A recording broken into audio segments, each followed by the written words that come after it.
If you like Mopar muscle machines, you're gonna love today's horsepower. Just like we love this bright orange 72 Duster. When Plymouth introed this car in 1970, some guys called it the working man's hot rod. The base price was just a tad over $2,500, but if you stepped up and got a 340 small block in yours, well, you had yourself a road rascal that could dust away Camaros and Mustangs. Look what we just put together. 1969 Dodge Polara 500. Part beauty, part luxury, part performance. All excitement. The 318 was one of 4 LA Series engines that powered factory Mopars starting in the mid-60s. A lighter version of the A engine, hence the name LA. They were efficient, durable, and fairly powerful small blocks found in A, B, and C body Dodges and Plymouths. The superstar of the family was the 340. High-flow heads, big ports, and a 6-barrel option were reasons they often called it the Hemi of the small blocks. 340s only had a 6-year production run, thanks in part to a successor that came along in 1971, the bigger 360. It got most of the 340's performance parts and enjoyed a much longer production run. And it was a popular option for cars like the Duster in 1974. However, since a factory horsepower freefall was just around the corner, the 360 never got the respect of the 340. Today, we want to change that. Since they had a production run of 30 years, Boneyard 360s are still really easy to find, like this one that we recently had machined for our budget buildup. Now, it's also easy to identify what block you've got by simply looking at the casting number on the outside of it. Another cool feature about these blocks' castings are that all the 318s, 340s, and 360s are made of a high nickel alloy. Now, that's the same material that other manufacturers only use in their special race blocks. Recently, we built some low-budget versions of classic Ford and Chevy engines. Well, this time, this low-money Mopar is going together with mostly original parts, well, like this cast crank that was standard in all the factory 360s. Now, it's got a 358 stroke. It's externally balanced, and, well, over the years, these things have proven to be tough enough to handle the abuse of super stock racing. Pistons for the 360 are also cast, and the forged connecting rods measure 6.123 center to center, which is also the same for the 318 and the 340. Now, you might wonder, how can the 360 use the same length with a longer 3.58-inch stroke? Well, the answer is in the piston, which is shorter and also the lightest. Unlike the other LA Series engines that use floating pins, these are a press-fit design. Our 360 uses a flat tappet hydraulic camshaft, which gets us to an interesting quirk in the Mopar's oiling system. The push rods are solid with no oiling hole in the middle of them, so how is the oil going to get to the top of the valve train? Oil is fed from the number 4 main to this number 4 journal in the cam, which has a through hole, and from here it's forced up through an oil galley, and because of the odd shape of the rocker shaft bolt hole here, it goes past the bolt and through this large hole in the rocker shaft, and thanks to these smaller holes, well, the rockers and push rods get fed plenty of oil. A little weird, but it works. The cam is a direct replacement with a basic operating range of 2,000 to 4,500 RPMs. Duration is 218 and 228 at 50 thousandths lift, with a max lift of 441. This timing chain oiling tab attaches to the thrust plate, which keeps the cam in place. And by the way, we're using a double roller. Our cam and these lifters came as a kit from Summit Racing. The LA engines use 2 different cylinder heads, the small port which was used on the 318 and the large port which was used on the 340 and 360, but there's 2 different versions of the large ports. Pre-72 used a 202 valve on the intake side and a 160 on the exhaust. Later 72 used a 188 with a 160 exhaust valve also. So let's see what we've got. And that lets us know we have 72 and later heads.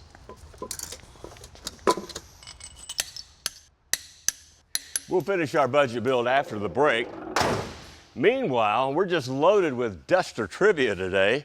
In addition to the 340 and 360 Dusters, did you know other models came along with names like the Gold Duster, the Silver Duster, the Space Duster, the Duster Twister? And this one ought to tickle you.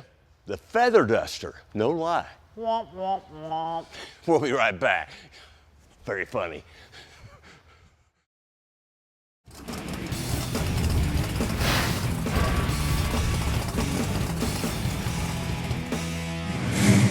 See ya. Bye.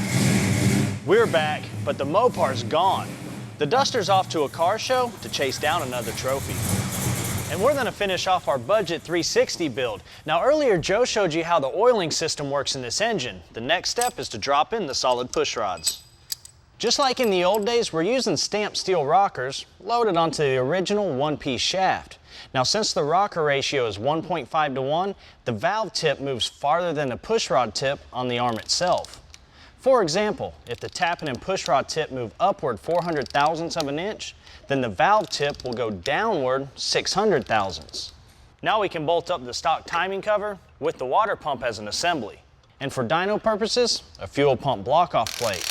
For budget-minded induction, we're going with this Wyand Stealth High Rise. Now it's got a broad power band from idle to 6,800 RPM. If you're building your first Mopar 360 and you see this big gap here, you might be saying to yourself, hey, I got the wrong intake. Well, no, you didn't.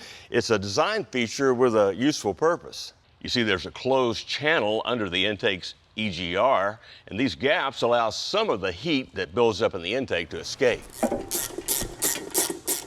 Back on the bottom end, we can handle the 360's oiling system. First with an oil pump and pickup assembly, followed by the pan, which are all Mopar stock replacements. By the way, here and throughout the build, we've used Cometic gasket.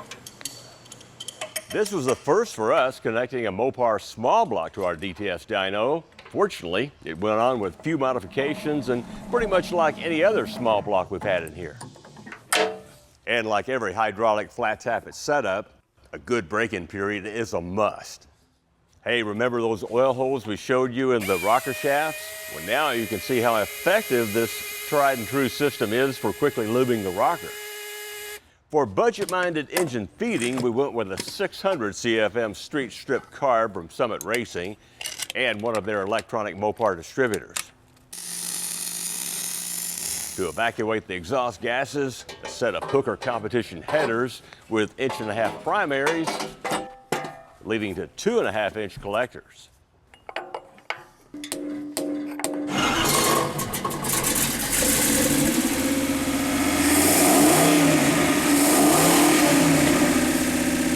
I think I know why it's running so smooth. I think it's that rocker shaft or what? I think it's those really shiny pulleys. Oh, really? Despite all the glare, we ran the engine for 20 minutes at various RPMs. Now, let's find out what our conservative combination really makes. We got to bust 300 on this thing. Yeah. Remember, the stock 360 was factory rated at 255. 370 foot-pounds of torque, 295 horsepower. Yes. Not a bad start. Now, let's see what Mike and his knack for timing can do. Let's run it again like this and see where it takes us. See Put if any we timing can in? go to that. No, I actually backed it off just a hair.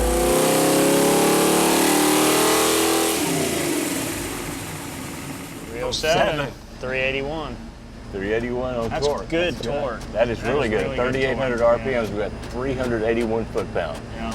Look at the torque curve on this thing. Straight up, flat, level across and down, right in the operating range of the camshaft. And the power is just nice, steady ramp all the way up. No drops or dips. Just real consistent. Can't beat that. No, very nice. Of course, for Galley, nice is not good enough. Changing the timing in tiny increments, he's determined to squeeze a few more ponies out of this 360 before we hang it up. And persistence has a payoff, a grand total of 314 horsepower. Power is just a really nice flat curve, no hiccups, no dips. Well, you couldn't ask for anything more on that. No, that's a good little deal right there. So this little motor would be good in a truck, heavy passenger car, your Duster and all that. Yeah. All around good motor. Nice little motor. And this is just a stock build. We still got a performance deal. Ha! That's gonna be fun. Yep. Now that ain't bad for a little small block that's now making more horsepower and torque than it ever did in its heyday, and soon we bring it back for a performance build-up. Well, stay tuned for a surprise visit with a racer who's one of the rudest, most obnoxious, vile, foul-mouthed. He's also a good friend of mine, too. Stay with us.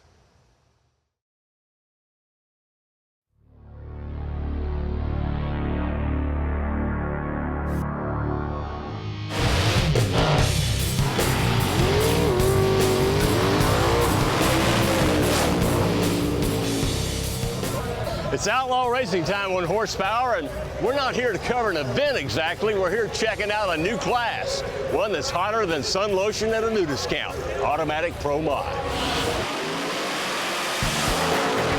Pro Mods are the fastest door slammer race cars in the world. Any size engine, just about any power adder, in a car running on any size tire.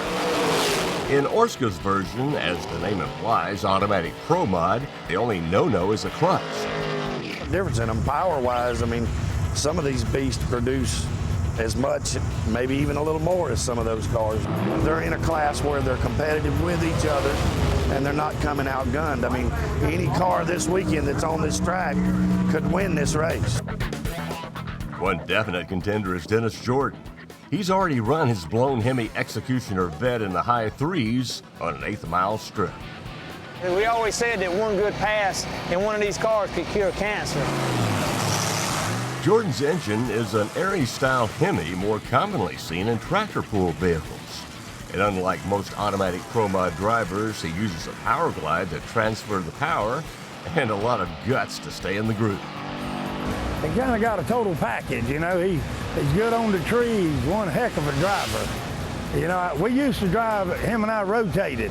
I drove one week and the next race he drove. And finally I said, man, you're a lot better driver than I am. You might well start doing all the driving. We kind of race each lap, like whether it be John Force or whoever, you know, we take them all serious because anybody could win at any time in this kind of racing.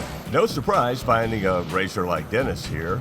What did surprise me was finding the driver of this Pro Mod nitrous Camaro, an old friend, a racing legend, and all-around nice guy.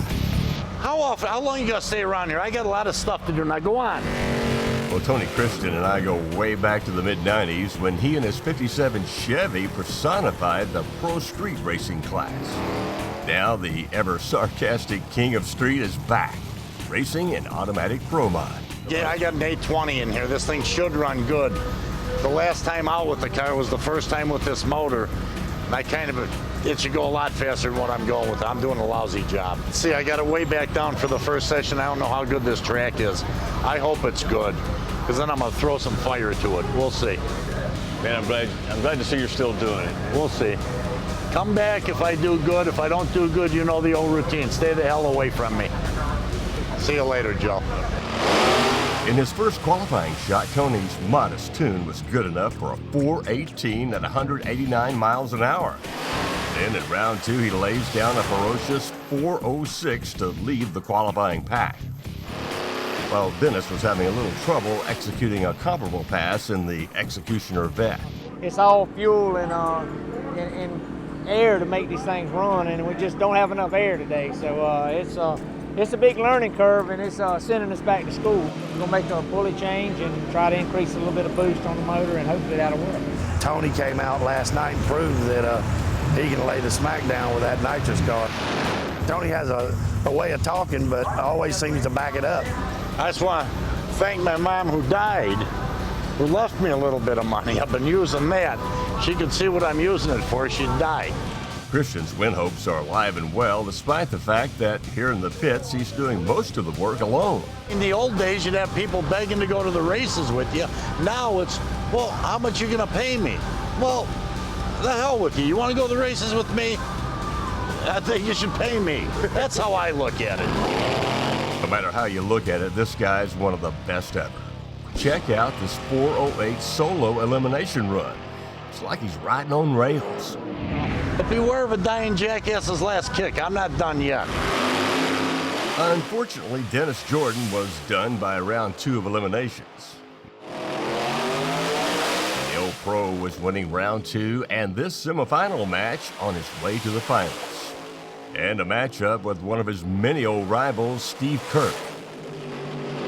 Well, here they go, staging up for the last run of the weekend. And, oh no, Tony Christian red lights, handing the win to Kirk. Yeah. Well, I was waiting for him, and I wanted to just come in and hammer him. And when I came in, went a little too far. Oh, well. We had to tune up a little bit for that run with him because he didn't win an 08 first round today, so we want to step it up a little bit.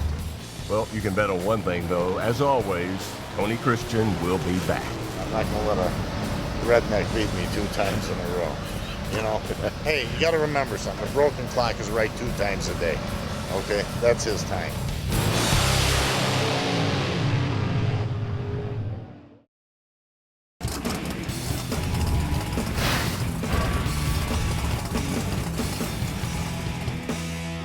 Mustang owners are impressive. As soon as they buy a new ride, they can't wait to get aftermarket parts put on it. Well, if you own a 2010 model, you don't have to wait any longer for an aftermarket exhaust system. Cherry Bomb just released their GT axleback system that has the most aggressive sound ever. It has features like mandrel bent tubing, aluminized powder-coated construction with massive 4-inch steel tips. Now, they claim 4 to 5 horsepower at the rear wheels, and as far as the price tag, I don't think you can blow the back tires off fast enough to get somewhere to pick one up at $275. You don't have to spend a ton of money to put a monster transmission behind your motor. In fact, Monster Transmission and Performance has a complete line of transmission converter packages, like this one for the 4L60E, made for engines that produce up to 650 horsepower. Now, each comes with a long list of upgraded internal parts and even brand new electronics. They road test each transmission before they ship it to you. Oh, and speaking of that, they'll ship it to you absolutely free, which is pretty rare these days. Prices vary, starting at just over $1,000. When you think about antifreeze protection, cooling systems come first to mind, but what about your fuel system? Water in your system can cause gas line freeze up as well as rust and corrosion. A bottle of ISO-Heat with your next fill-up can remove harmful water while also cleaning your fuel injectors or carburetor. Works in all engines, and it's designed for year-round use.